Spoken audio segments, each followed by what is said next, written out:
in the meeting. All right. So hopefully everyone got that recording in process. And now, Rachel, feel free to take it away. Thank you, Meg. We rolled out several new functions to the diversity audit tool, or I should say updates to the categories and columns. So after I introduce these updates, I'd also like to launch some polls in order to help me plan our next set of updates. So we've added new categories to the tool. You will see them listed in the categories column. At the top is women, and we've also added immigrants and low income or economic welfare. Women include subject headings for people, feminism, equal rights and politics, health and reproduction, and other topics that indicate that they are about women. Immigrants includes headings that are of general interest to immigrants or about immigration. They can include headings for refugees, undocumented immigrants, and sort of general immigration headings.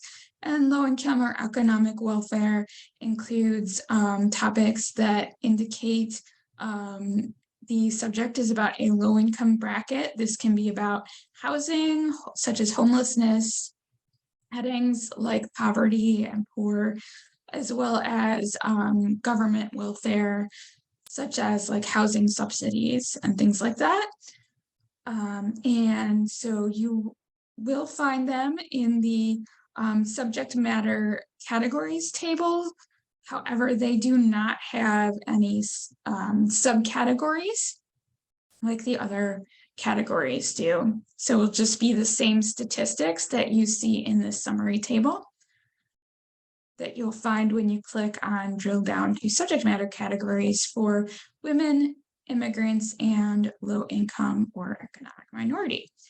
These new subcategories have also been added to the percent of bibliographic records tables.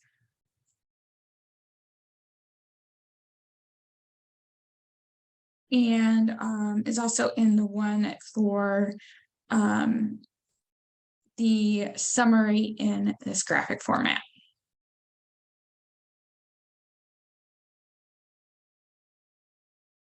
So I'm now going to navigate to the collection development dashboard. You will also find the new categories under the subject matter drop-down menu. And Bob has also added one additional column to the title selected for analysis table. This is new. And this indicates any item record that has the item material type for a new item, such as book new. So these item records are inconsistent. So you will see separate rows for the item records that are new and those that are not new. So you can see this example at the top. These two rows are exactly the same except for the new and not new column. So any little difference in any of these categories will result in it splitting out into another row.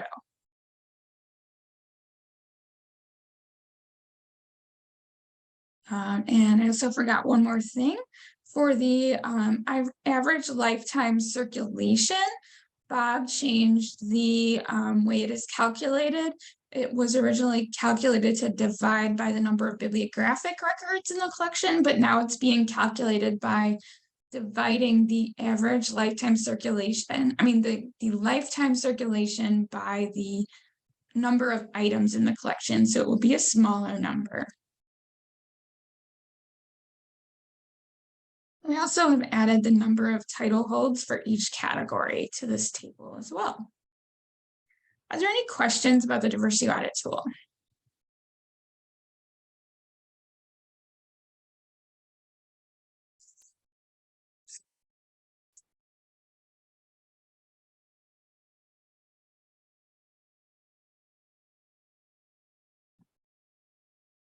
Okay, I'm going to go ahead and launch a couple of polls.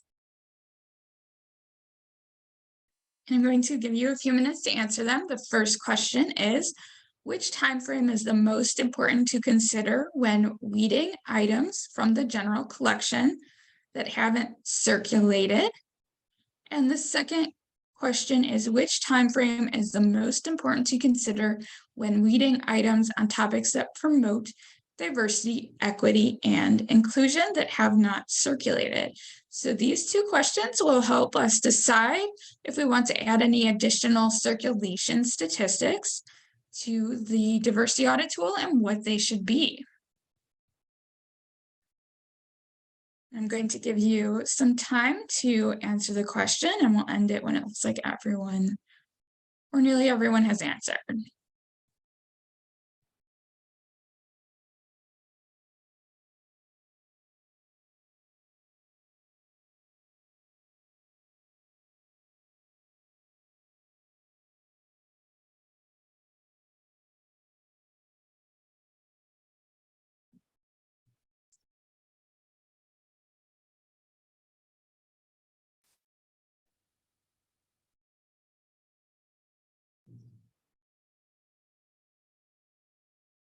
All right, I don't see any new results coming in, so I'm going to end the poll and share the results.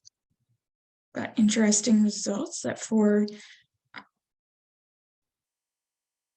both questions, it looks like 3 years is the most common. So I'm going to stop sharing that now. And I have one more.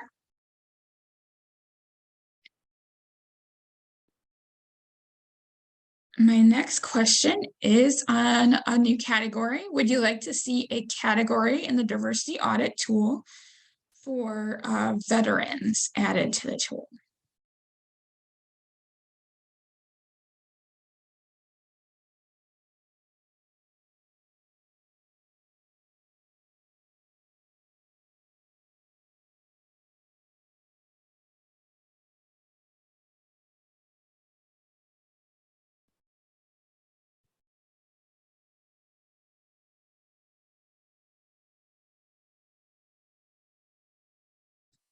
All right, I'm ending the poll. Looks like it's pretty close. Split for yes, no, and unsure.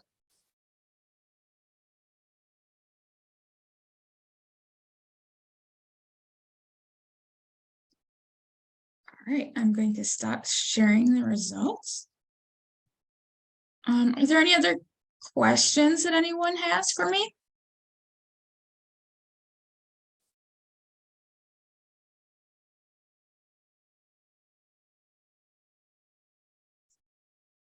Okay. We can move on to the next item on the agenda. All right. Thank you so much, Rachel. That was really interesting. So Kathleen, if we can bring up the slideshow again, and we will advance it.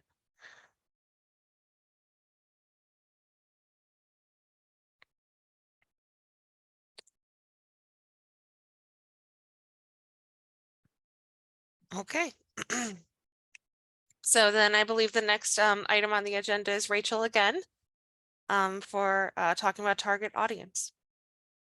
All right, one moment. I need to share my screen again.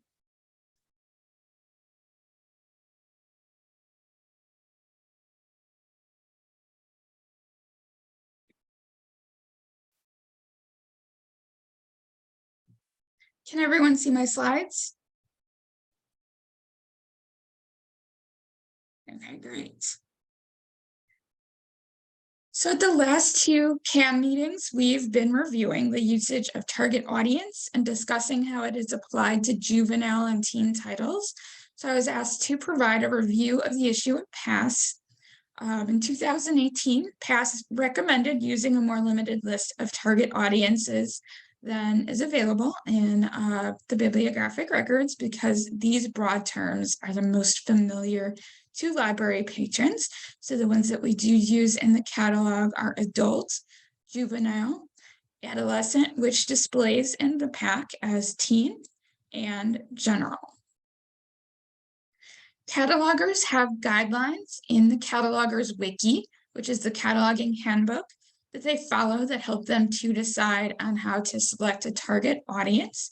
So general is for general interest items that are not aimed at a specific reading level.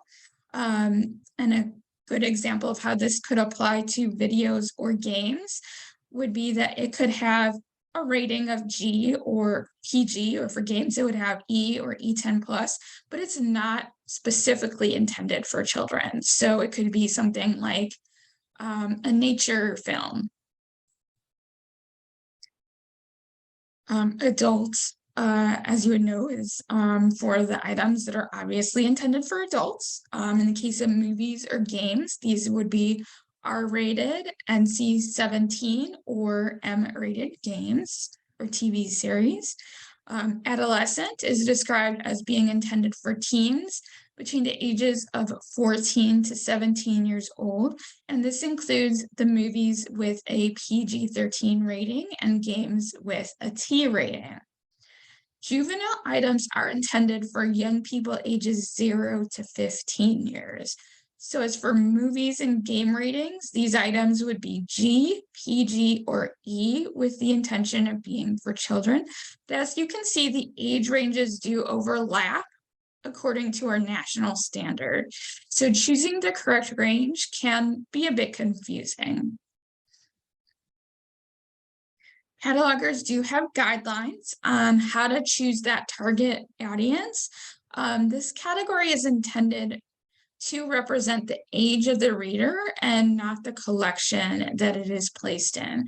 So if an age range appears to be in that juvenile or adolescent range that overlaps, catalogers are supposed to choose a younger range. And this may be potentially confusing when you are attempting to search for that age range that could overlap. If you are experiencing any difficulty filtering with the target audience for that middle grade age range or that overlapping range that could go up to 15, you may want to try to executing that search again using reading level, because that could be potentially more precise. It shouldn't necessarily affect the videos because of the rating that is used to select the target audience, but it's something that could cause some confusion when choosing a target audience for books. Are there any questions about the target audience?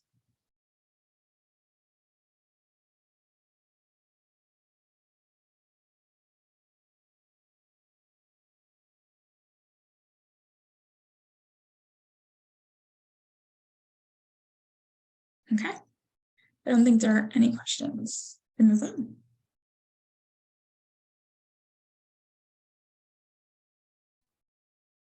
All right, thank you, Rachel. So I think that brings us back to the slideshow again. All right, so then moving on from CCS, we are now talking about another topic that we wanted to discuss. So which is the project of genrifying the children's picture books collections. So we have two people here today who are going to talk about that. We have Violet from Palatine and Stephanie from Displays. So if you have a slideshow or anything, we're happy to make you a co-host so you can show that, or if you just wanted to talk, that's fine, but just let us know what you need. If Violet is here, if she could chat or say something out loud, that would be helpful. So I'd make her co-host. I just didn't see her in our participant list.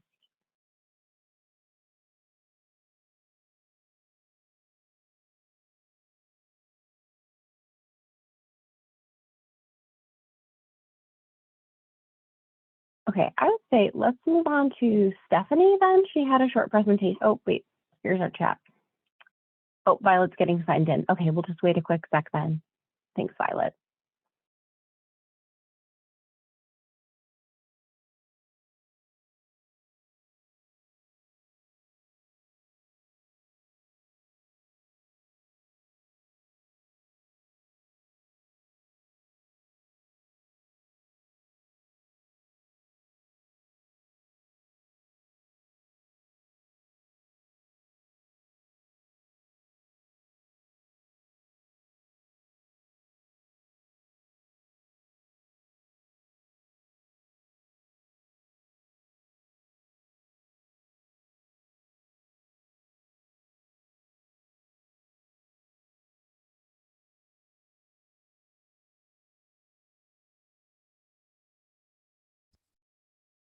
Oh, can anyone hear me?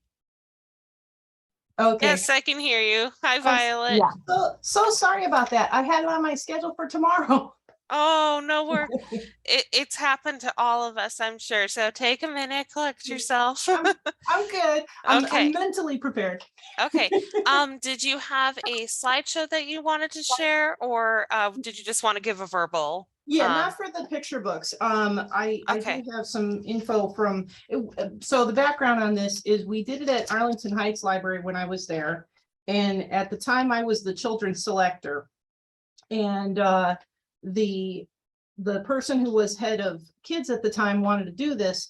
And I do want to say the big negative that we did is she wanted everything in a category. There was no general. And which meant you ended up shoehorning a lot of things into categories where they kind of fit. So I definitely strongly advise against that. Definitely keep a general category. And they did 13 categories, which that too, it was just overwhelming for people. And the negatives was that it was splitting up favorite authors. You know, it's like, oh, this Mem Fox book's over here, but this one's over here. And this, and they had a category called favorites that was meant to be really big authors, like Dr. Seuss, something like that would be in favorites. But then also favorite characters would be in favorites. And that got very confusing. So it's like Dr. Seuss was there, Curious George was there, Babar. But then they had Barbie in a category called Pretty in Pink, which I was so strongly against having such a gender specific, you know, category. They've actually changed that to Mighty and Magical now, and it's princesses and unicorns and stuff like that. But yeah, it was the collection started out at 13,000 items. So it was big, but not a gigantic picture book collection. And we weeded quite a bit. I would think we weeded about 1,000 items before we started.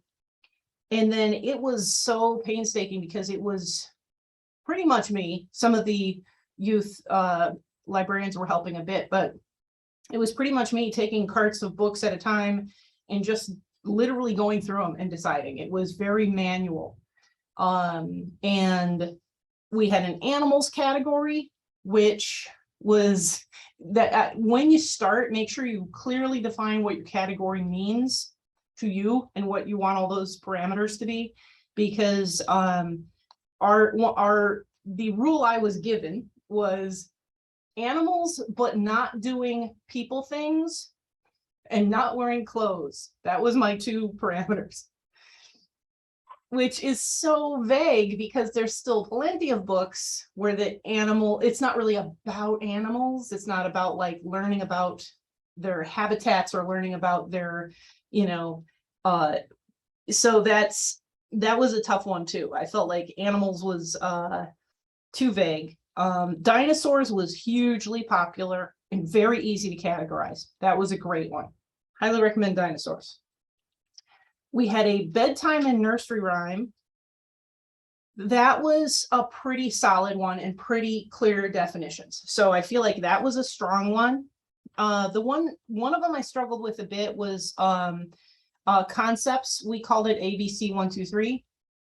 And that too could be a little bit unclear, but that was really helpful to a lot of parents and teachers to have a concepts category. We did also, if anyone still has a lot of picture books with CD, we put them in a pouch inside the front cover and made that a category called Sights and Sounds. So they were in with all the rest of the picture books. So that was actually pretty good, and that was a solid choice. But yeah, many of our categories were just so vague. There was growing, which was like first trip to the dentist, but then also stuff about self-actualization. And it was just this very, you know, vague and squishy category. And we had a category called Things That Go, which was way too long of a title. If you can think of a better one.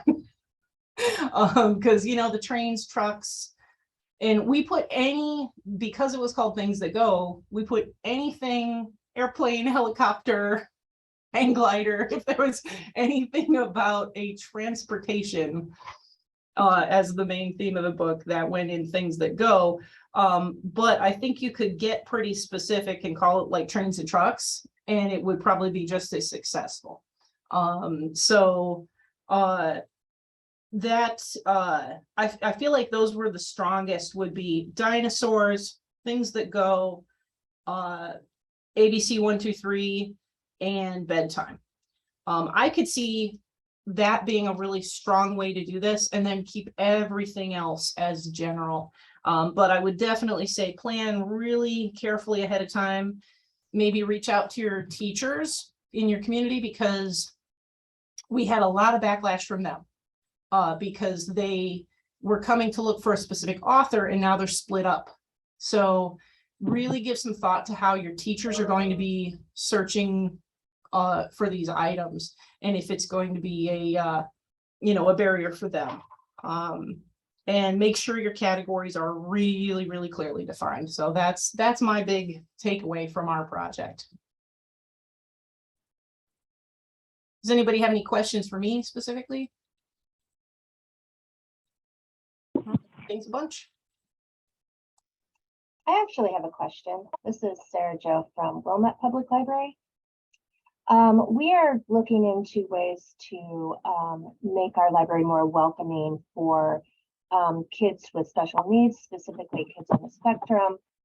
We've been working with kind of talking a lot with some occupational therapists, and they've been speaking about some particular categories that are very, very high interest for this community. And I wondered if you had any experience with genreifying, not specifically with this community in mind, but that you found that certain categories, like we're learning that character books are very popular, and especially things with vehicles, things that are really like high action. And when you said Things That Go, and I just wondered if you had any feedback from patrons that maybe this made the collection more welcoming or accessible to kids with sensory issues or special needs or that kind of thing.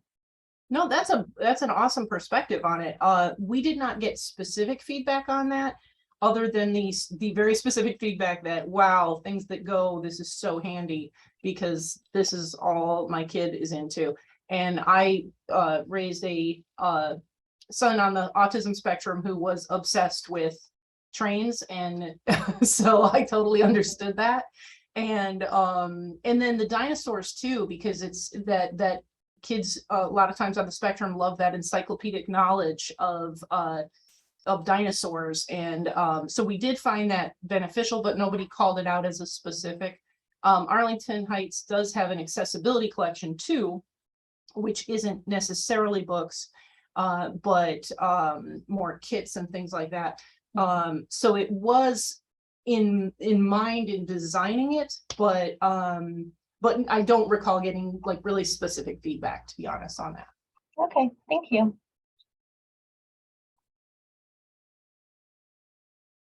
Thanks so much. Okay. Hi, this is Kathleen at CCO. I had a quick question for Violet, if that was all right. I wanted to ask, you mentioned that Pretty in Pink category didn't quite work out, and you revisited it. Did you wind up revisiting every 6 months or 12 months or every other year to make sure that those categories were still capturing the collection, or did you sort of set it and forget it? To be honest, it was such a huge project, and another, I should have mentioned, one of the things that we did initially that I was unhappy with is we used tapes, and we used all one color, and the category was printed on the tape, but that really didn't help shelvers that much. And then eventually we ended up cataloging it where the category was the first part of the cutter, and so that's how it is now at Arlington. And I know they have a lot of shelving issues, so frankly I think shelving is a big question, especially if you were going to have a lot of categories. I think stickers might be a good option. We had a director at the time who was very anti-sticker, so we were not allowed to use stickers. But because it took so much effort to get them going, we were like, we are committing to this for a full year. We're not moving a single book for a year, which is very rigid, but at the same time, it took so long. I think it took us about a full year or maybe even 18 months to actually go through and get everything changed. So then once we did, and we had signage up, because every time you shift stuff, then, you know, your signage is going to change too. So we did reevaluations after that first year, but nothing major, to be honest. It was more like over time we'd say, oh, this category is not making sense. Let's eliminate the whole category. Like we had one called places, and it just wasn't, it was vague, and there aren't really a lot of picture books that are specifically about places. So but then again, because we didn't have a general, we had to try and fit them in somewhere else. And I was never really happy with it. I think I was very pressured to do it in a hurry. And I think any project like this, you should make sure all the stakeholders really take the time to plan ahead of time.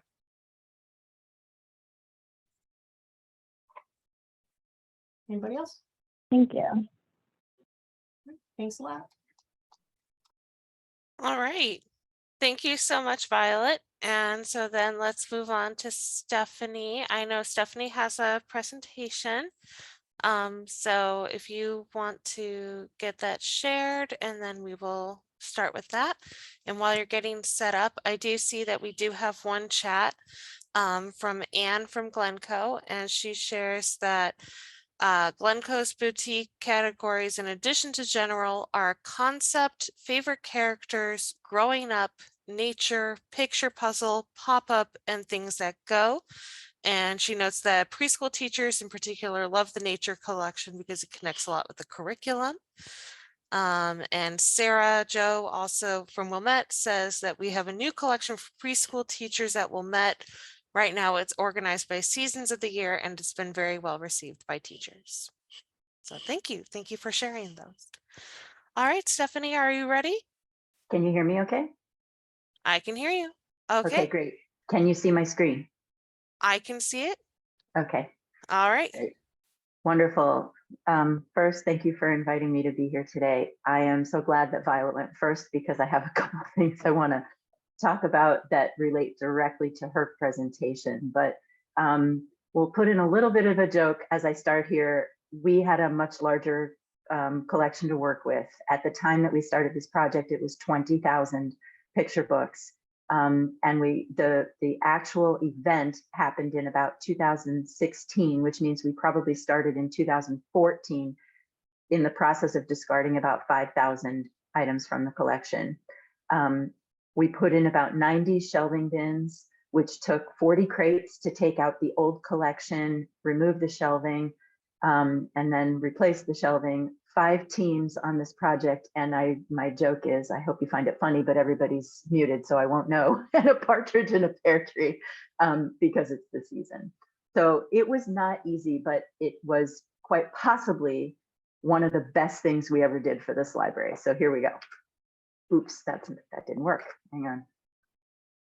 There we go. So this is what the DPPL Youth Services picture books collection looks like today. I took this shot just yesterday, and I don't know if you'll be able to see my mouse moving around. Can you see that? Yes. So this section right here is bins that we added later. And then there are some more, which are at the A's, which are over here, way on the side against the wall. And this is what the boutique bin section that was the original space looks like. This is not the original format of it, which I'll explain in just a little bit, but it's been enormously successful for us. And I want to show you what it originally looked like. So this was where the original standard picture book shelving was, this whole range right here. It was that low, heavy, 2 shelves and a top kind of shelving. And this is a picture of what the architects envisioned for our new shelving, which meant that we were going to lose a lot of space. So that's the idea behind reducing the collection significantly. This is just a larger schematic of what the shelving looked like. So if you can see down here, this was the original boutique area, and that was the end of it. So it was 2, 4, 6, 8, 10, 12 bins of shelving. And like I said, the project was so successful that since 2017, 18, we have enlarged the boutique collection to include some more, which I showed you in that first shot. So Violet mentioned buy-in. She mentioned it at the end, but I'm mentioning it at the beginning because it is one of the most important things that we had to do in order to launch this project. It was generated by Courtney Shade, who was our preschool liaison librarian at the time. She had seen it somewhere that I cannot recall, but she had seen it somewhere and said she thought this would be a good idea for us. So the very first thing we did was meet with catalogers and the CERC team and technical services, because all of these people were going to have to be involved in this project. So we arranged meetings with all of the stakeholders individually, and then we brought specific team members together as a group so that we could plan the process. Lead time is also important because it took us almost 3 years to, as I say, very thoughtfully and carefully bring the collection to a place where it was manageable and, quite frankly, would fit in the bins, because we only had so much space for the number of bins that would fit on the floor. And we needed to make sure that we weren't going to over exceed our limit for the number of items that could fit should all the items be in the house. What we discovered later was that CERC was so high that a lot of them are frequently half empty, which is actually quite nice for shelving and browsing and things like that. Processing was also an important issue to think about, because a spine label on the side of a forward-facing material really wasn't a good fit. So we really needed to figure out where that was going to go. And I'll show you a picture in just a little bit of where we decided that those would go. And then, of course, there was all the recataloging by location, which meant that picture book boutique bins, the subjects of which we'll talk about in just a second, were fairly easy to establish once we got a list of items in that subject area.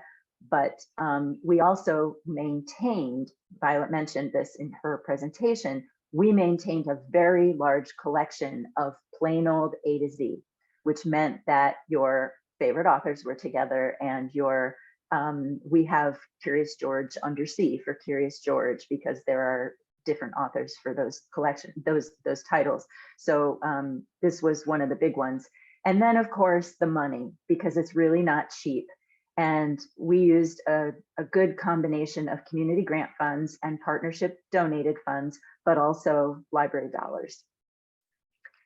There we go. So here's a picture of what this forward-facing sticker looks like now. So this is an item from the new picture book bin. So it's really just because eventually this will likely, not all the time, but likely go back into the A to Z collection because it doesn't fit one of the particular boutique bins that we have. This is PB and the author's name, Lily.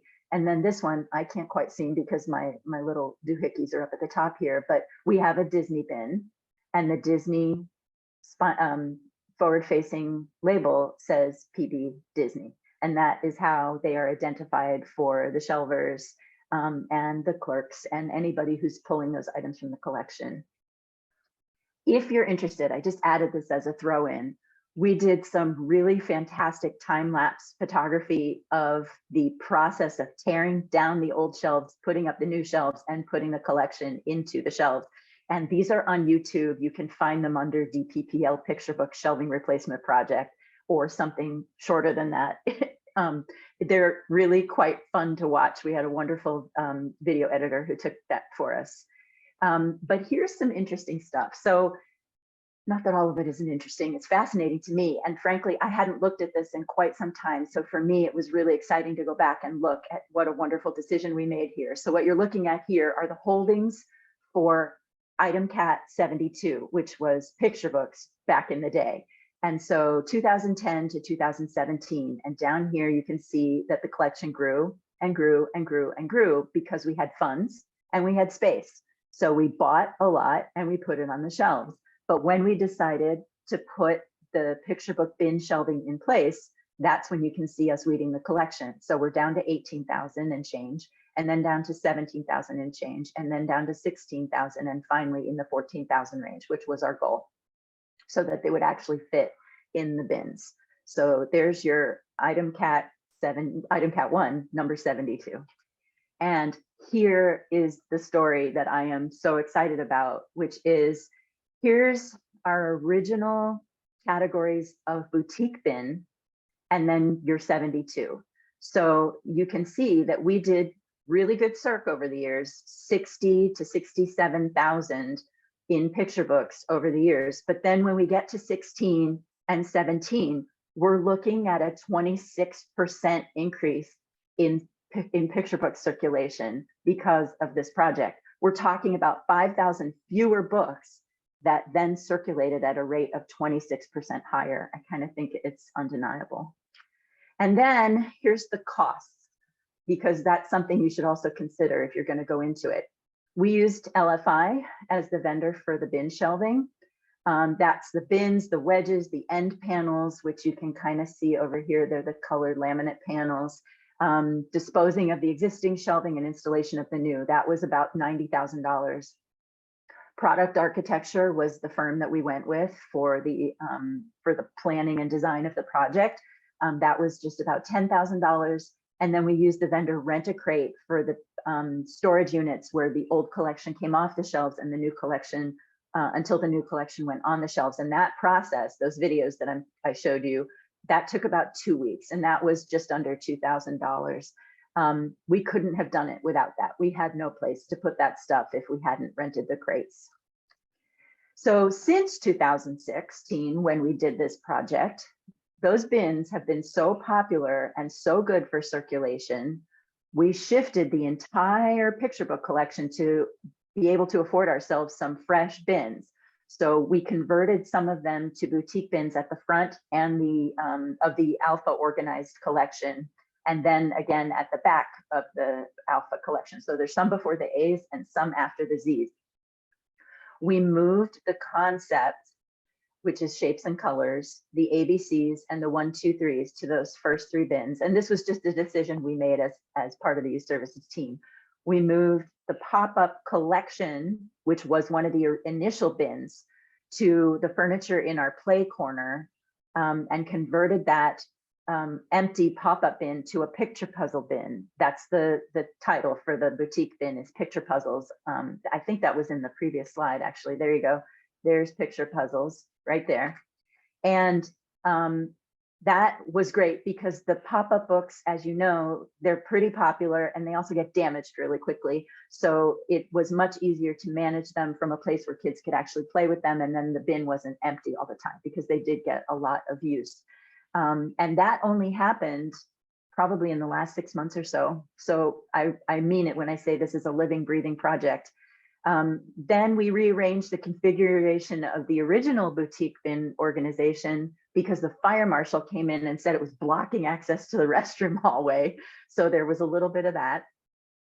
And then because the architects measured, but maybe measured a little on the, I don't want to throw anybody under the bus, but we had a couple of extra bins. So we've got one in storage that we're hoping to put out coming soon, because again, this has been an incredible thing for us. And I think we gave away a bin. I'm pretty sure Ann Finstad is in the audience. Ann, didn't we give that one to you? And then the crux here is that the bins are so popular that you can pretty much say that generally, if it's sat a year in the bin with no circ, it's got to be out of here because nobody wants it. That seems pretty obvious to us. And then I want to thank the original team and all the successors, because like I said, it wasn't just that 14, 15, 16 project. It's been ongoing for several years now and probably will continue to be ongoing. So this was a group effort and a really, really wonderful thing for us. I've been at Des Plaines now for 12 years. I'd say this is probably the most rewarding and continuously rewarding project that I've ever done in this department. And that's it. Thank you. All right, thank you, Stephanie. First, I'll take a second to read some of the chats that we got and then open it up to any further questions. So Violet chatted in a couple times. She says she really liked the time lapse video, and they also said that's fantastic. We didn't see a measurable increase in circ at Arlington Heights. Maybe an indicator that Desplaines' process was more successful. And Violet just chimed in. I feel like I showed what not to do, and Stephanie showed how it should be done. I don't know about that. We're all learning, no judgment. There's many ways to get to something. All right. Michelle mentioned that the last library they worked at had children's picture books categories divided by color, animals, basics, favorite characters, go, go, go, me, nature, people, places, play, and stories. John reacted to the circulation stat saying, wow, that's amazing. And confirmed that she did indeed take a bin. We did have a question from Michelle who asked Sure. Violet, were your genreified picture books in bins or just shelved by category? They were in bins, and we did see an increase. We did the bins first, and it was just all alphabetical. And we did see an increase in circ that. So the bins are definitely helpful for circ. When we genreified them, we didn't see any particular increase. If I may, I think that I missed an opportunity to tell you what the original subjects were, because as I mentioned, we didn't do the entire collection. Those subjects were new, Disney, superheroes, trains, royalty, which includes your princess books, but we didn't call it princess books, dinosaurs, Mother Goose / nursery rhymes, ABCs, 1, 2, 3s, concepts, which is shapes and colors, pop-ups, and then PB with audio, which originally when we did this was CD, but is now Vox and Wonderbook and that kind of thing. But then we added a Monarch bin, water travel, air travel, cars and trucks, and most recently people, which is picture book biographies and picture puzzles. And we removed the pop-ups, as I mentioned.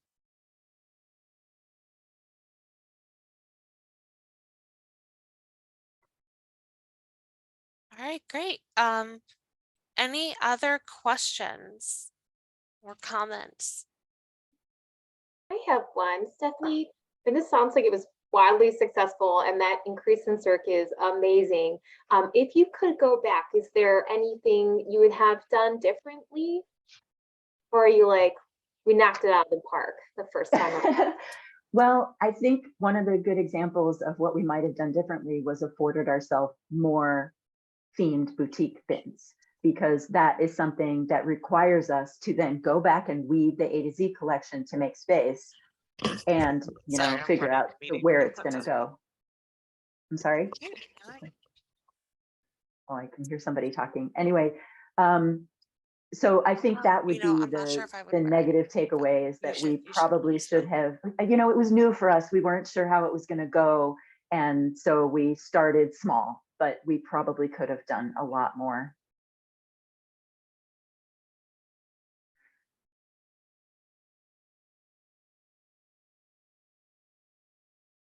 All right. Anything else?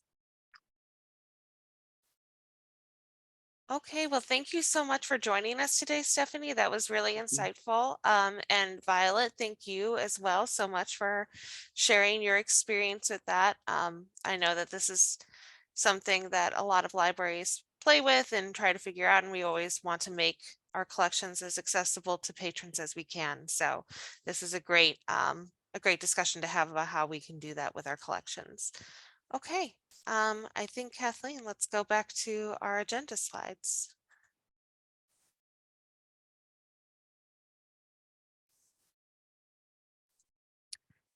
All right. So our next topic on our agenda is about the purchase alert report. So the purchase alert report from Web Reports is used to identify titles with a holds ratio greater than 2-to-1 for holds placed by your patrons. It is useful for identifying in-demand items, and it is also used to identify when the library owns 0 copies, but there is a local hold. And so I believe Kathleen wants to talk to us some more about the purchase alert and then has an activity for us. So Kathleen?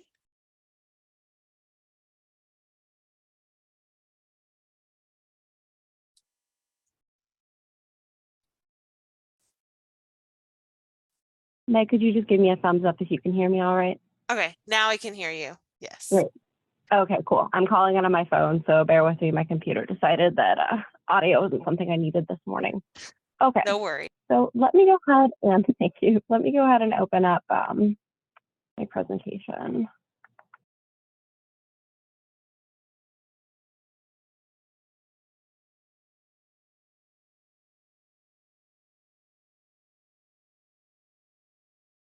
Okay. So as Megan said, we're looking at the purchase alert report this morning, and I'm going to go ahead and have a short activity that we'll work through as a group. But before we do that, I would like to tell people why we're taking part in an activity. So why are we using your time for this morning?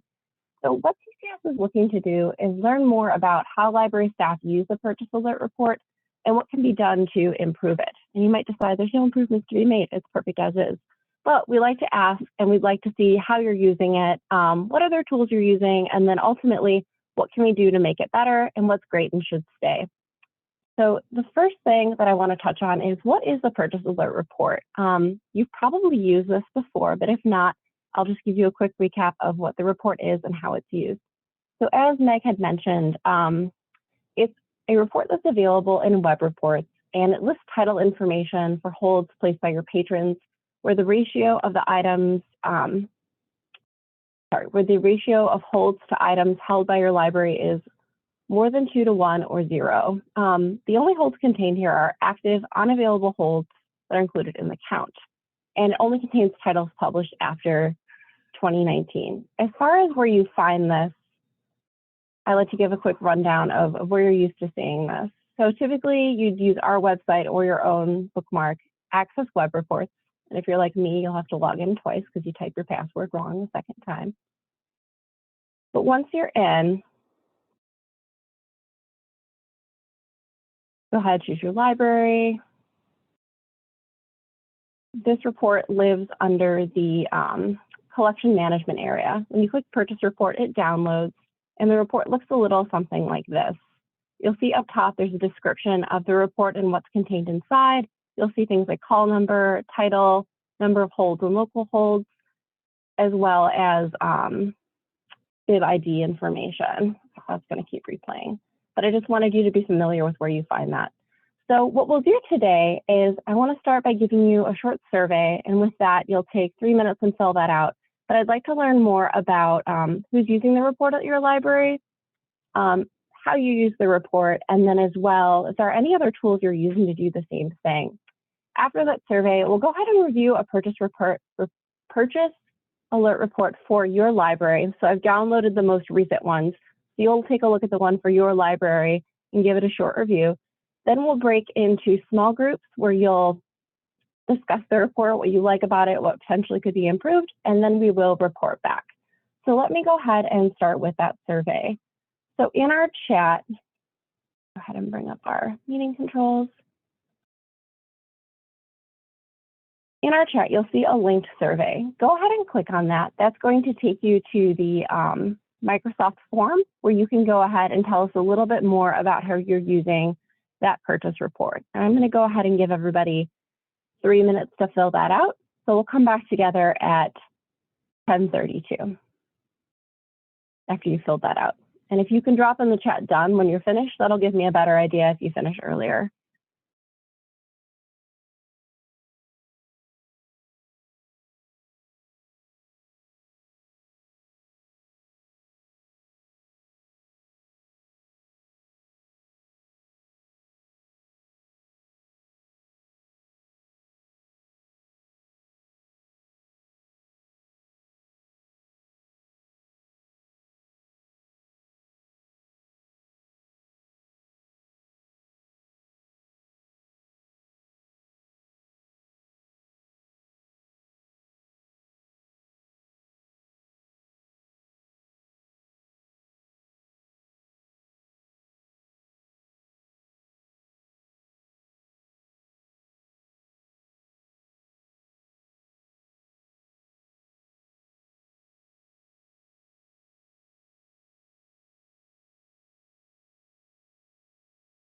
Okay, I'm seeing a couple done fly in the chat here, so we'll just take one more minute.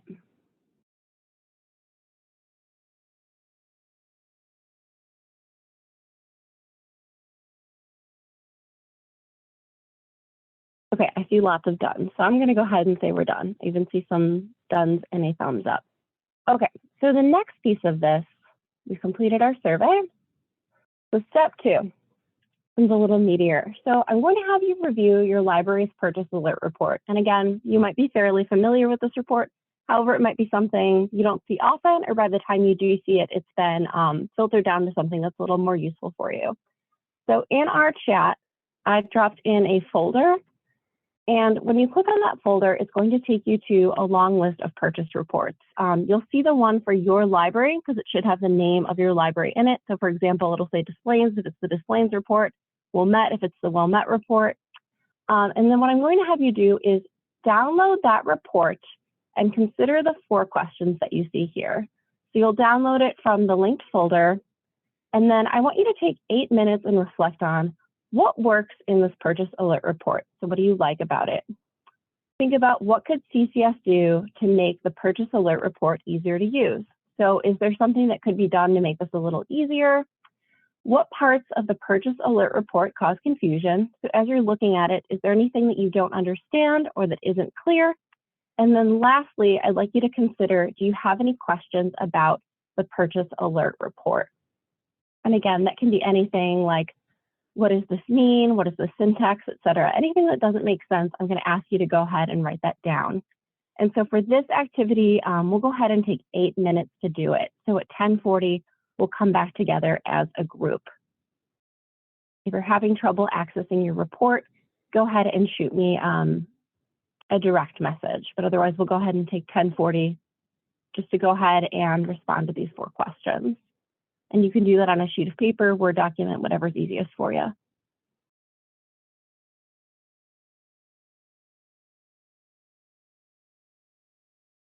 And again, when you finish, go ahead and just type done into the chat.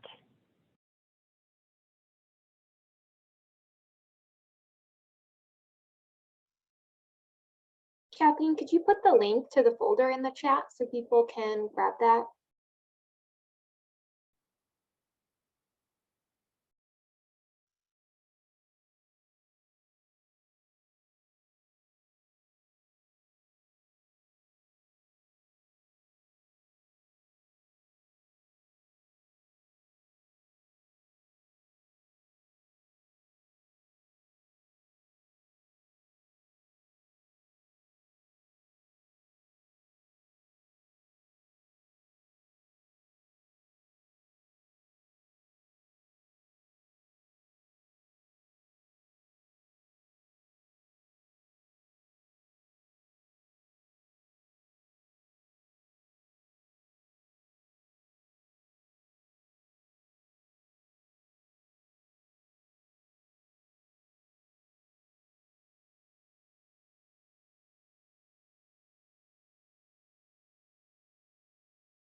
Hi, this is John from Wilmette.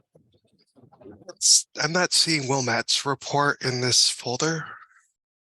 Am I missing something? Or... It's I'm ordering Wilmette right now, and I'll include the link to that to everybody. So if you're Wilmette, you can you'll be able to pull that directly from the chat.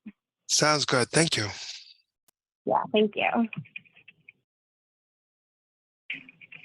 Also, there's no Huntley in here either, please. I will grab that one as well.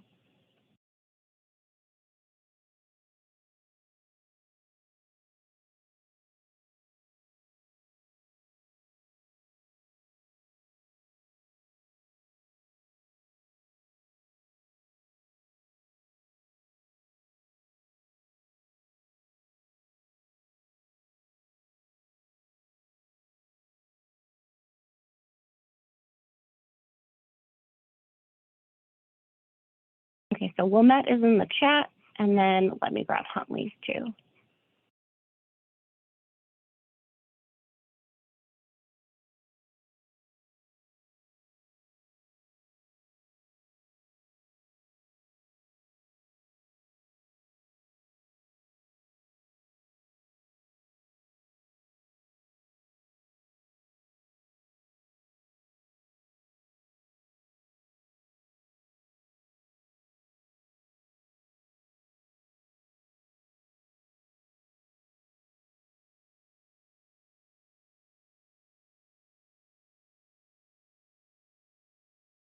Okay, there's Huntley.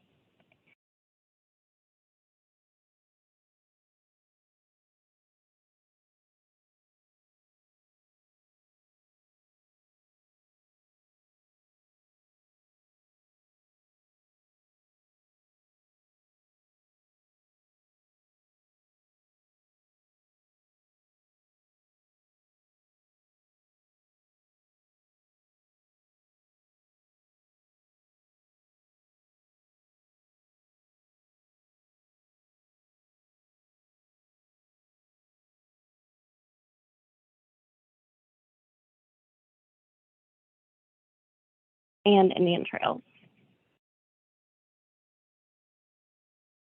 And I will definitely be accepting feedback after the meeting. I had someone ask, I'm not a regular selector who regularly receives the report.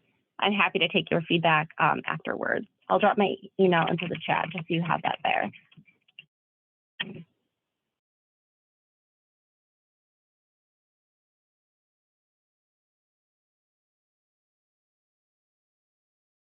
And don't worry if you don't get every single thought down in your head. You'll have a group discussion where you'll have more time to talk about this amongst a group as well.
Okay, we're at 10:40, so it's been 8 minutes. Does this group feel like they need another minute or two to collect their thoughts, or do you think we're good to go for the next piece?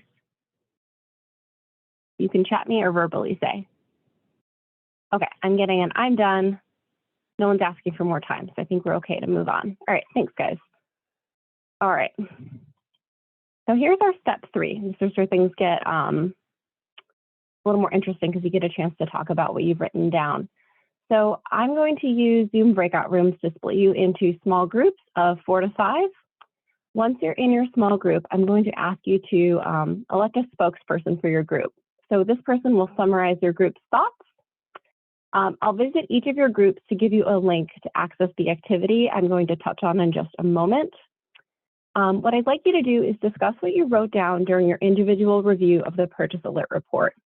Then you're going to divide your notes into roses, buds, thorns, and questions. I'll talk about what that means in just a moment. And you will take 8 minutes to complete the worksheet I'm about to show you. So this roses, buds, thorns, and questions, let me show you an example. So each group will have a worksheet that looks a little bit like this. So in your small group, as I mentioned, you'll discuss your individual ideas. For each idea that you have, I would ask you to categorize it as either roses, these are things that work really well. Buds, these are things that we could enhance or improve. Thorns, these are things that are difficult. And then questions, these are just outstanding questions that you have. So as an example, let's say we were to look at roses, buds, and thorns and questions for pass. Things that work really well might be in our remote meetings, we can learn a lot from each other. For example, the children's picture book activity we just talked about.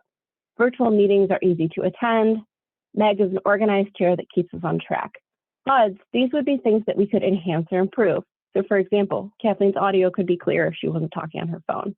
I wish meetings were posted to YouTube more quickly. So these are things that could enhance or improve, but they're not necessarily problems. Thorns, these would be things that are a little more difficult. So for example, we might say it's difficult to network in a virtual environment, or that we miss when someone brought bagels to our meetings. Under questions, we might ask things like, what does PASS stand for? And how can I volunteer to share something awesome that my library is working on? Okay, so I will go ahead and stop my share and we will split you into groups. All right, so give me a quick sec to pull up the breakout rooms and we'll have everybody split up. Okay, so we've got about 30 people here. So we'll do 5 breakout rooms each. If you get a CCS staff member in your group, that CCS staff member, go ahead and just exit yourself out. Okay, so you'll see your groups in about 10 seconds. I'm going to open the rooms and they will sort you.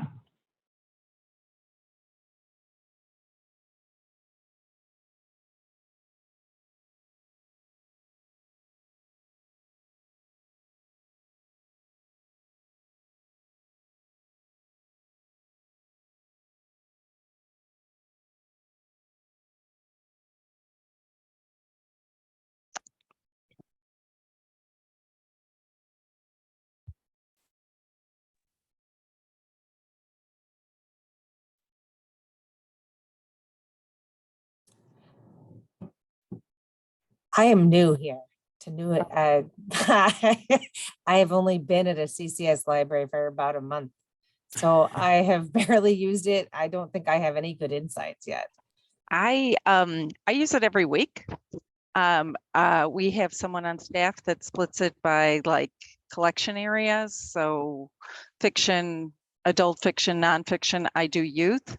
What I love about it is the ISBN column because I simply copy that using batch entry into Baker and Taylor, and it immediately creates a cart of books, and then I can quickly see what's on order. Yeah, I've seen it and handed it to the people who are. So I'm pretty happy. I mean, I don't have much, negatives. Yeah, I feel the same. We do it almost exactly the same way as you do at Glenview.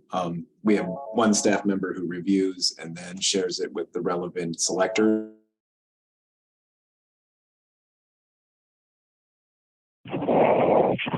My voice and my body are separate things right now, so this is giving me a harder time than I thought it would. Can I do anything?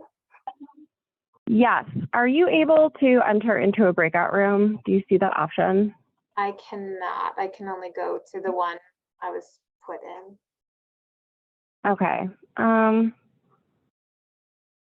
Here, I can assign my voice to the different places, but then it doesn't look like there's chat. I'm like so disappointed in myself. You know, we'll do this actually. There's a real easy fix for this. Okay.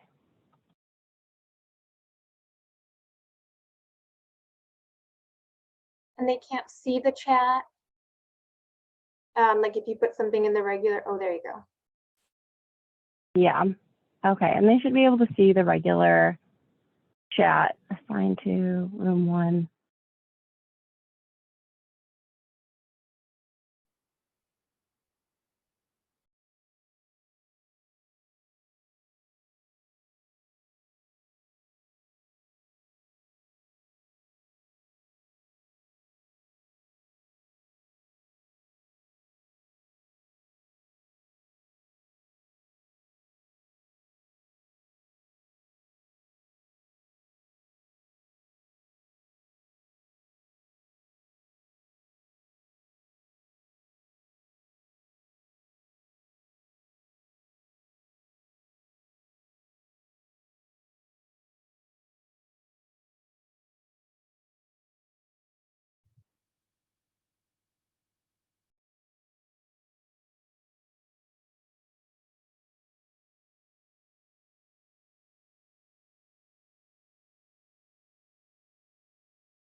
Kathleen, you're muted if you were saying something.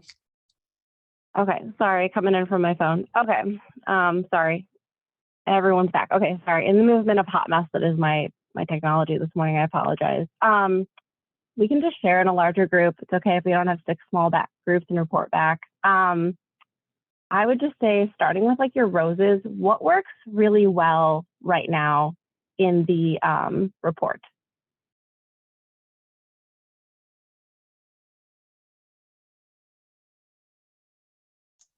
And you can either chat or unmute. I'm sorry, Kathleen, we didn't really have enough time for everybody to give their version of what they thought worked well in the report. So 2 of us did it, but the rest of the group did not. So I don't know if that was just a problem with our group, you know, with the group I was in, or if it was a problem with everybody's group.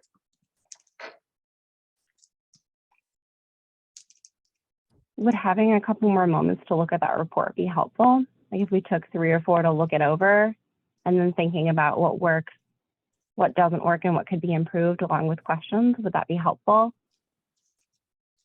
I think so. I know our group didn't really get past the first question either. Okay, I would say then let's take 5 minutes and just consider those 5 that you had seen. And I will go ahead and put up that roses, buds, thorns, and questions, so like we can review that. And then we'll just come back together as a group and talk about it, because my breakout groups did not work the way I was hoping that they would. So let me pull that worksheet back up, and then we can do that on a sheet of paper, and I'll capture all your feedback as we're recording the session and then share that out when we're done.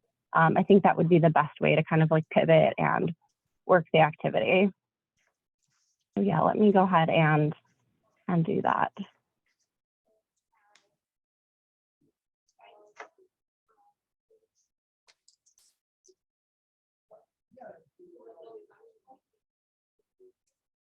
Okay.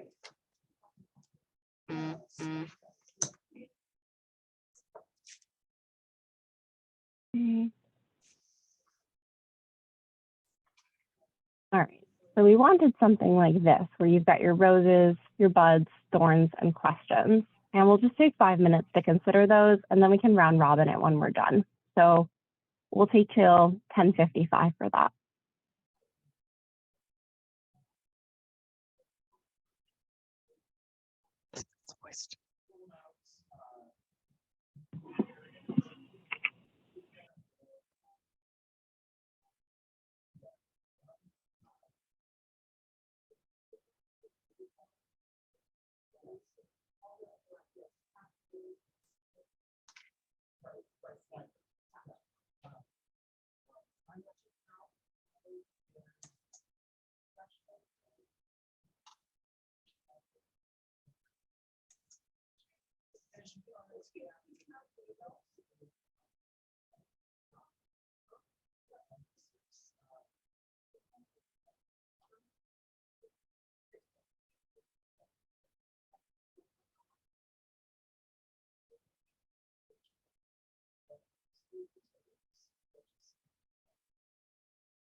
That's my group.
Okay, so we're at 55. So what I'll do is I'll keep my screen shared, and I'm going to just put our faces up on the screen so we can see that as we go too. So the first thing I'll start with is, who has a rose? We'll start with the good. It's always nice to start with what works really well. So I would say, go ahead, unmute yourself, say your library, and then what currently works well about the report for you.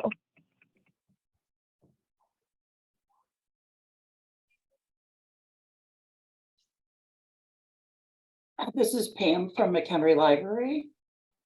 I would say that it identifies the collection needs in a snapshot for us.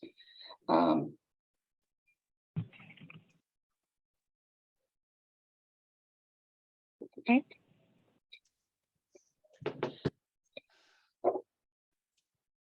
This is Sally from Glenview Public Library. What I think is best about the report is the ISBN column, because you're able to do a batch import into Baker and Taylor and quickly see what's on order or what is not.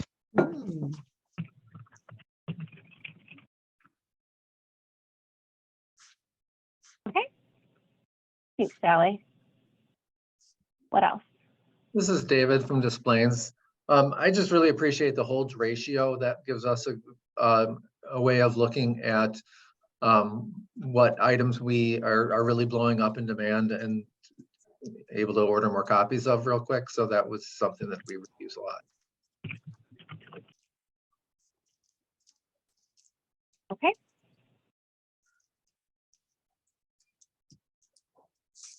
What else, if anything? This is Henry from Algonquin.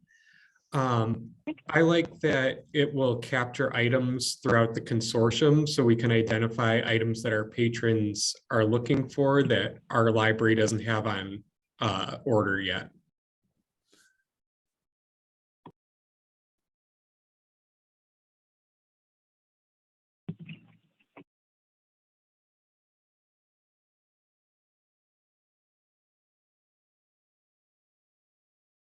Okay.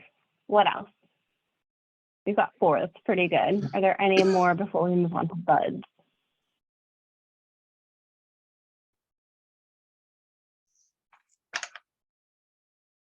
Okay.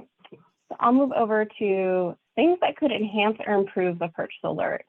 So what types of things do we think could enhance, improve it, make it better than it currently is?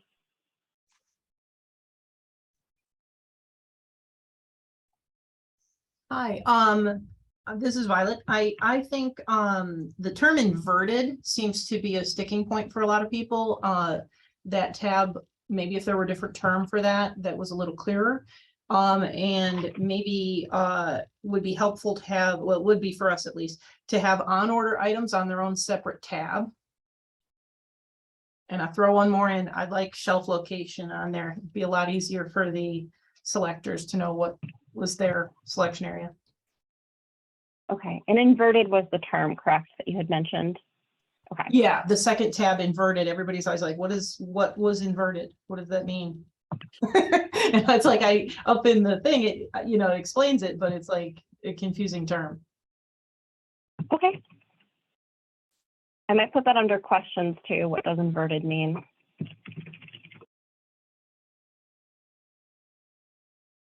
Sounds like it's not very obvious off the bat without doing some reading. Okay, what else? Enhancements, improvements? This is Meg from Prospect Heights. I would echo that the on order can be a little confusing, and so maybe even adding information about what the publication date of the item is. I know we don't do anything before 2019, but that might help us like identify like, oh, this is a pre-pub one, it just hasn't gone through in my order yet, versus, oh shoot, we totally missed this book.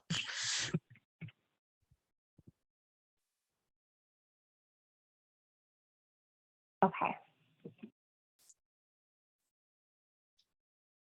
What else for enhance and improve?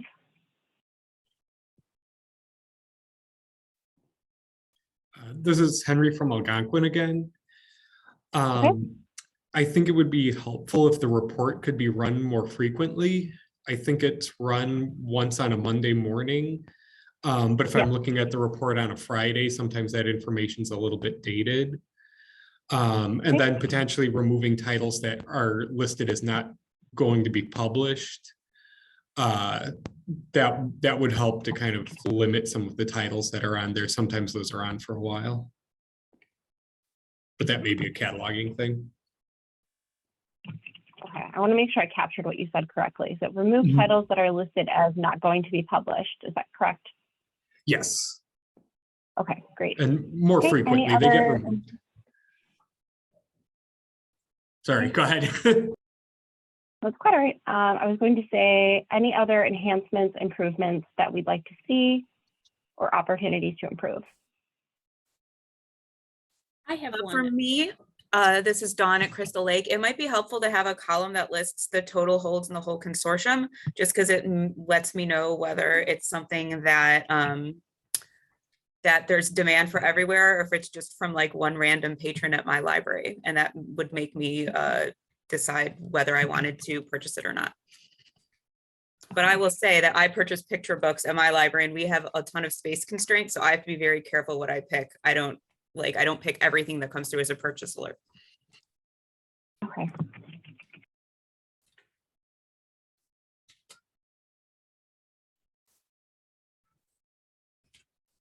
Okay. And it sounds like someone else is going to chime in too. Yeah, Kathleen, it's Ann at Glencoe. One of the things that it's just for Excel functionality, in order to sort the columns, I always have to delete that blank line because it doesn't allow you to sort when you've got a line between the headers of what you're sorting and the items below it. So it would be helpful to remove that line. Do you have, what row is that line, if you don't mind? I'm sure we Sure. can figure it out, but I might just. Yeah, let me just take a quick look. That is line 25 is a blank line. 25. Okay. And Perfect. just the other Excel functionality thing is that the headers are spread across 3 rows. So I think that must be more for the print functionality, but you'll see like number of local items are each in their own cell rather than in a single cell. So that's across rows 22, 23, 24.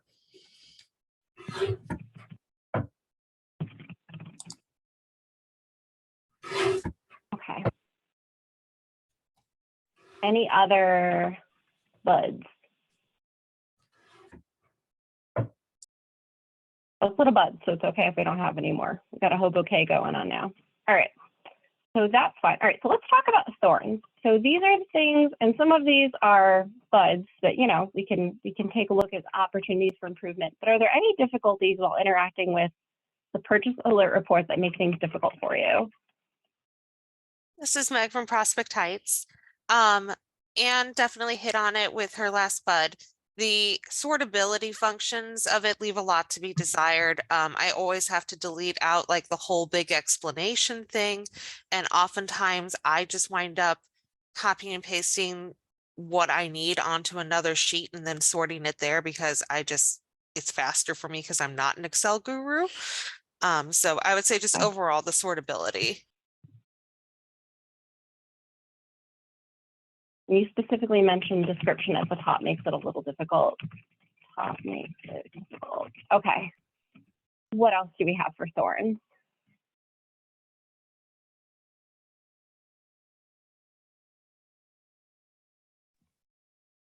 So this is Dawn from Crystal Lake. I don't know if it's a thorn or a question, but wherever it pulls the call number for, since we all have such a different call numbers sometimes and different like collections, especially as I said, I'm in youth.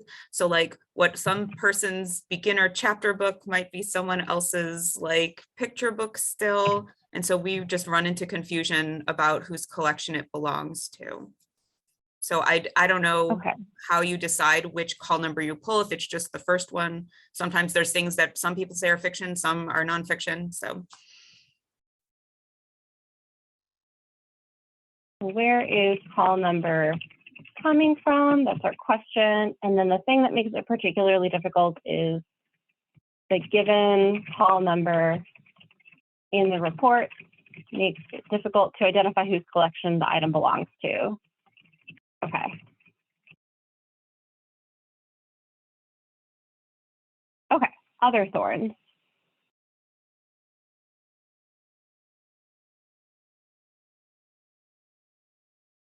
Okay, I'm fine with just 2 thorns. Nobody ever got mad about that. Okay. What about questions? So far we have, what does inverted mean? Where does call number come from? Are there any other questions about what's included in this report or where the information comes from?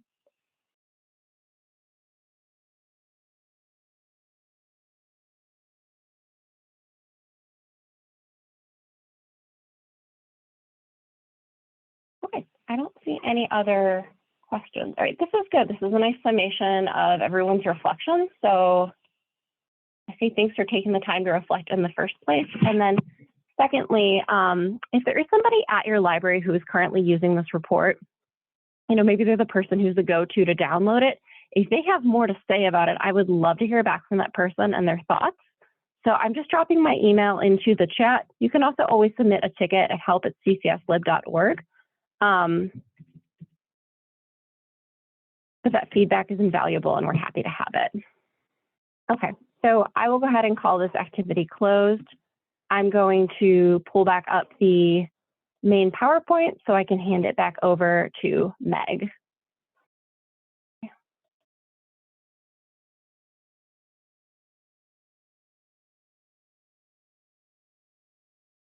Okay, Meg, whenever you're ready. Okay, thanks, Kathleen. Go ahead and, okay, so we are pulled up to the next one. And also, I just want to alert everyone that it is 11:06, just in case anyone had anything they needed to run off to. I believe we're scheduled to go till 11:30. Is that correct, Kathleen?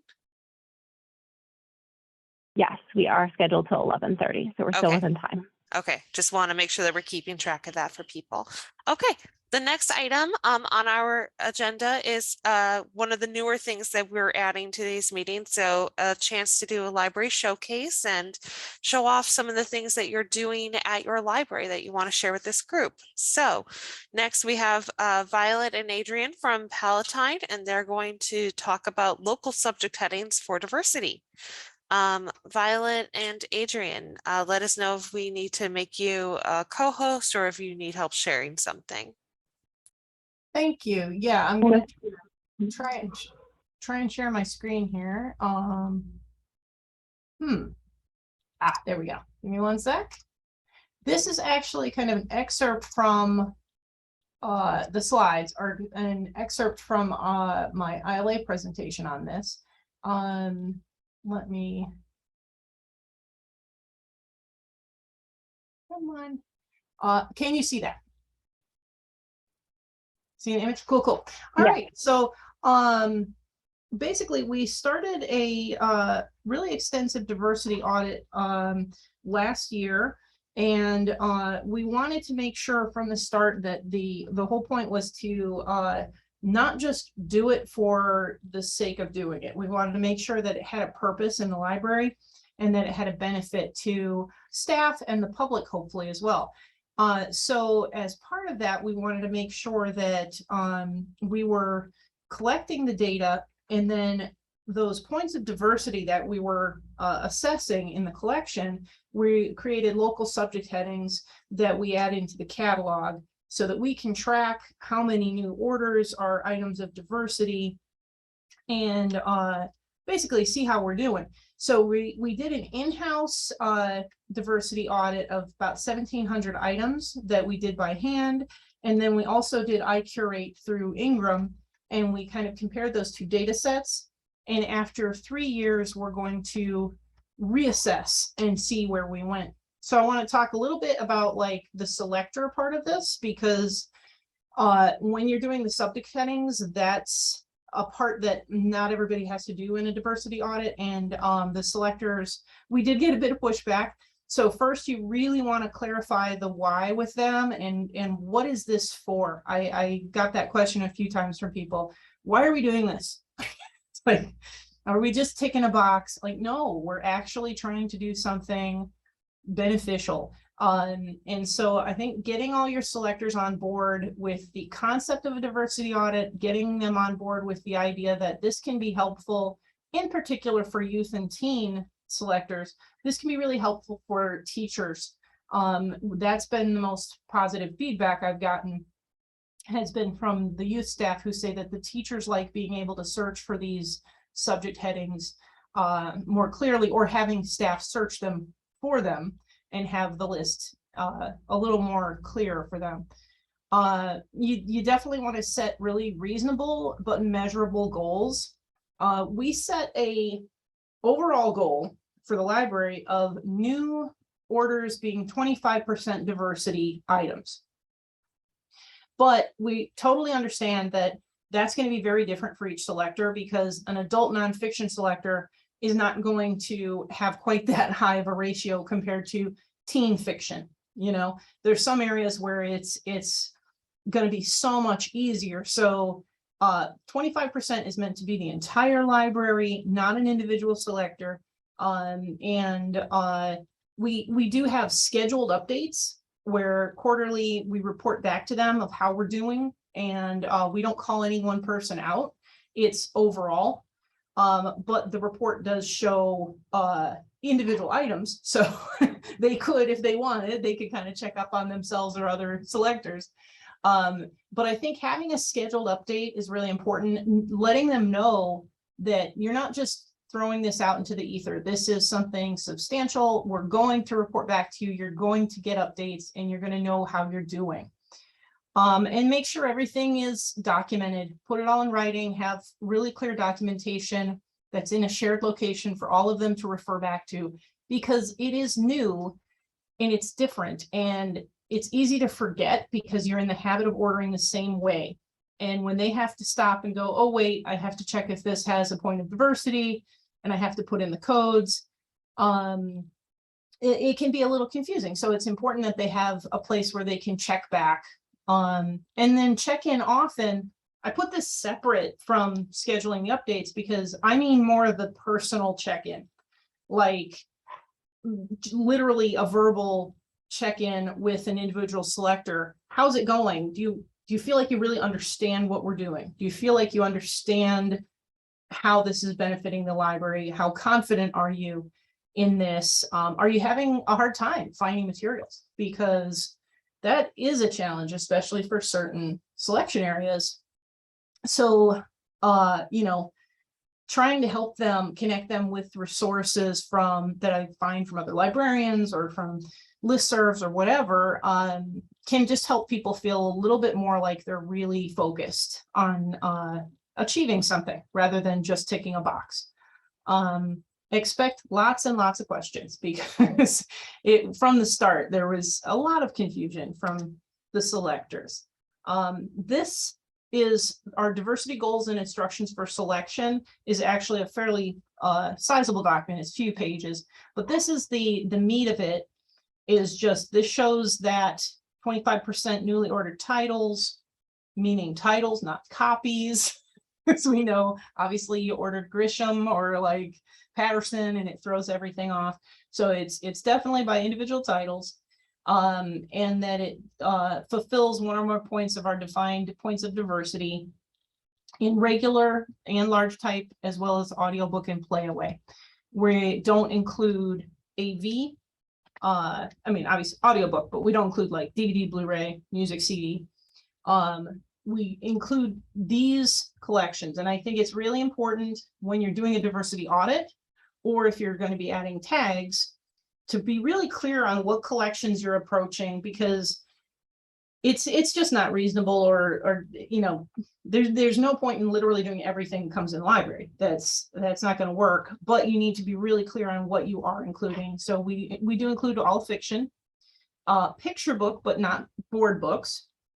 Easy readers are included, and biography for all age groups, and nonfiction for all age groups in these Dewey numbers, because, you know, some of them just didn't make sense. And this was something that we worked out with the selectors, that the 400s, the 500s just kind of didn't make sense to include. You know, there was question about some of the others. The zeros didn't make a lot of sense to include. Computer books rarely even have an author, let alone can you identify anything about the author. It's usually this huge consortium of people writing one computer book. So you have to be very clear on what you want to include. And some people get very finite and just do fiction or something like that, and that's fine too. But as long as the selectors understand what they're responsible for and why you chose those areas, I think that's really important. Then next we have our terms. These are the terms that we assessed in our in-house diversity audit. And then these are the ones that we have created subject headings for.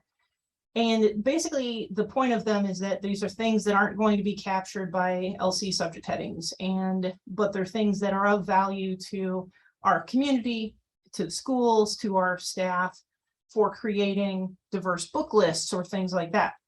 Intersectional subject is one that's, would be very hard to capture if you have a book that's about a bisexual Asian that's, it might have other subject headings that show points of diversity, but they don't call out the intersectionality of the book. So that was one we wanted to add. Own voices, I do want to point out, I know it has become a controversial topic because publishers were misusing that term as a marketing ploy and outing people and kind of abusing it really. But since we're using it internally, since we're using it for our own purposes, in the discussion of the committee, we decided that there was still value to our members and to our staff to be able to find those books where it is an authentic voice. But in talking to the selectors about how they assess things, we're very clear, you don't dig into someone's life. You're looking for stuff that's in their biography, it's on their author page, same with like we have LGBTQ plus author, that has to be defined by them. You don't make assumptions, if it says and his partner, you don't assume the partner is a man unless there's something, that clearly defines that. Same with disability and neurodiversity. It does mean we're probably missing quite a bit that would fit that, but that's preferable to making assumptions. And so we want to be very clear with all of our staff that you're looking for information that is openly available by this person, that you're not digging into their life. And then, because a lot of that can be very hard to define, we have a guide for the terms included as well, because some of the staff did say they were very uncomfortable. What counts as neurodiverse? I'm not really familiar with that term. And so having it very clearly defined was really important to us, because there are some that can be kind of ambiguous or confusing. Mental disability versus neurodiversity was one that a lot of people kind of struggled with. And that one doesn't come up that often, but it's an important thing to have in there. So so that was our guide for the terms. So basically, I think the important part from our perspective was just being very clear on our intention, how we thought this might be useful, and just doing our best, because to be quite frank, diversity audits are a bit intimidating. They can be overwhelming. I'm going to stop sharing now. And we're going to get things wrong, because if you look back of how we would have approached this 10 years ago, it'd be very different than today. So I have no doubt that in 5 or 10 years, a lot of this will seem dated or incorrect or whatever, but you can't let that hinder your ability to at least make an effort towards it. So after 3 years, we're going to replicate both of our audits, do the iPage or the iCurate again, and replicate the in-house audit with the same proportions of the same collections. And hopefully we will get a measurable increase.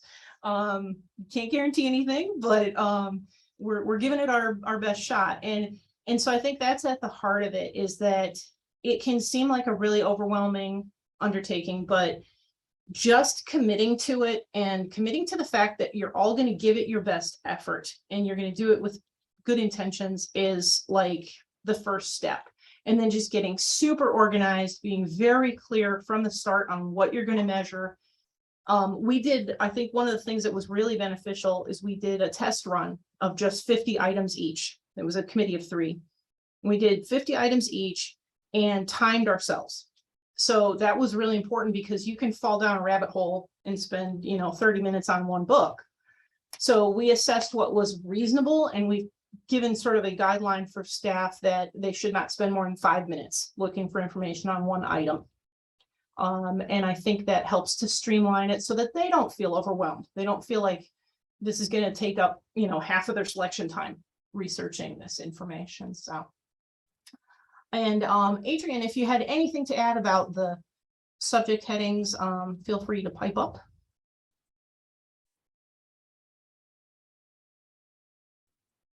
She does not.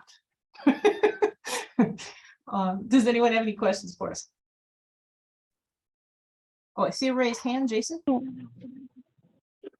I think that was great, Violet. Thanks so much. That was really useful information for us. I was wondering if you could just clarify, you're doing an in-house audit, but then you're also using iCurate, and then you're finding both of those useful. The in-house portion of that, is it a percentage of the overall collection? Is that how you're working this? Yeah, what we did is basically it was kind of multi-step. I'm glad you brought it up because that was kind of complicated. We assessed how long we thought it would take. We did that first test run, and I reported to our director and said, how much staff time are you going to devote to this? Because I don't think we should get too mired in it. It should be able to be done in 1 year. And so she calculated in 1 year how much time she wanted to let the selectors spend on this. And then I sort of threw a number out there and said, can we do, about 2,000 items? How long is that going to take? And then I, told her how long that should take. From that, we thought about what collections would be valuable to work on.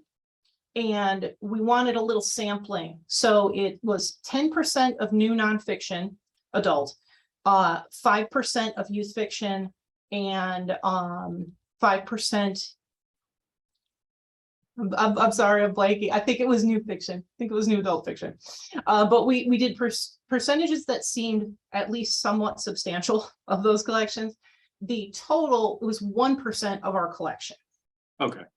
So yeah, we were, really aware of those percentages and wanted to make sure that it was worthwhile. There's no point in doing it if it's a little tiny sliver.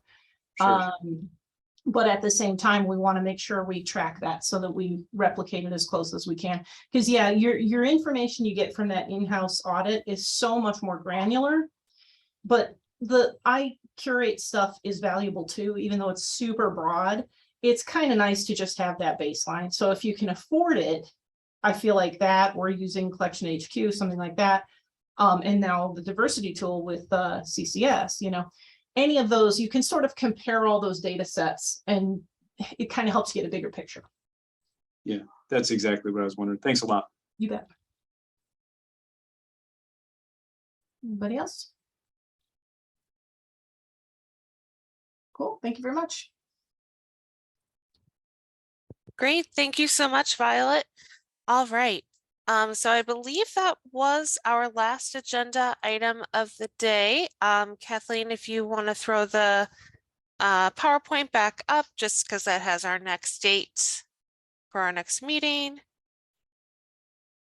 Sure thing. Let me pull that up. Thanks. I did just want to throw out, it's Alicia from Algonquin. We were looking at the book chat feature from Novelist Plus. Right. So we did remember we had that on there. Unfortunately, I think in the interest of getting everybody out on time, we do try to limit this to 2 hours. Would you be okay if we put that on the agenda for our next meeting in March, or even just did it on the listserv for past, maybe to have it as an online discussion? Sure. All right, thank you so much. I don't mean to stifle your question. It is valuable, and this is definitely a good group to share that with. But I know that we definitely are also trying to get better about not letting the meetings go on forever, because we all have so many ideas and we all want to talk to each other, and it's so great. But unfortunately, time constraints. So our next meeting is going to be March 16th, 9:30 a.m., same place on Zoom. So I will be sending around the minutes and call for agenda topics. And Alicia, I will definitely be sure to put the novelist chat question on for you as one of our first orders of business in March, so that we can definitely do that. That being said, would anyone like to do a call for adjournment?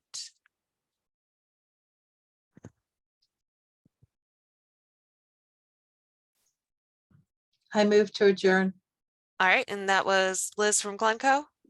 Yes. Okay. Can I have a second? I'll second. Pam from McHenry. Pam from McHenry seconds. All right, well, thank you very much. And yes, have a good rest of your day. Have a safe holiday season. And as always, even though we only meet every, quarter or so, this group is available online, and feel free to shoot myself or Kathleen an email if you feel like there's something pressing in between that maybe we can do online in the meantime, okay? Have a great day, everyone.